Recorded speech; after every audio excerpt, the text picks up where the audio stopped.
જય શ્રી કૃષ્ણ બાયું તો મોંઘી માતા અમાર શરીર પાડવું હતા આવે ગયો માજી બિસાડા તો હજી તો કાલ મારા આગળ મને કહે કે બહુ છૂટા નથી તે કે દહીં ધરાવા જાઉં પાલી ગઈ કે રૂપિયા દે ને છૂટા મારા આગળ થી ₹7 છૂટા લઈ ગયા તો મેં કે પસ્તાઈ દેસી કે મેં કીધું માજી તમે ક્યાં વયા જવાના તા વયા ગયા ₹7 દેણાના ના હવે કઈ નથી દેવાય એમાં ₹7 વયા ગયા ભલે ને વ્યવહાર તો દેવો લેવો પડે તો માજી હતા બિસાડા હા ને રૂપિયા થી કઈ થયું હજી હમણાં ઓલો ભીખલો રેકડી વાળો નીકળ્યો ને એના ઘરથી ₹15 રીંગણા લીધા અડધો કિલો મને કે આજ માં રીંગણા શાક ખાવું છે તે પાછા છૂટા રૂપિયા નહોતા તે મારા ઘરે એવા મને કે છૂટા દે ને કે મેં ₹15 છૂટા દીધા મેં કીધું લઈ જાવ તમે ક્યાં વયા જવાના તા વયા ગયા બિસાડા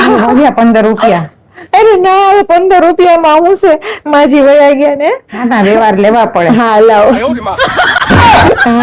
હા તે હારું હાલો મોંઘી માં બિસાડા વયા ગયા કોના નસીબમાં હું લખ્યું કોને ખબર હે હારું હાલો જય શ્રી કૃષ્ણ આ તો ઉપરથી આપણું લખાણ એવું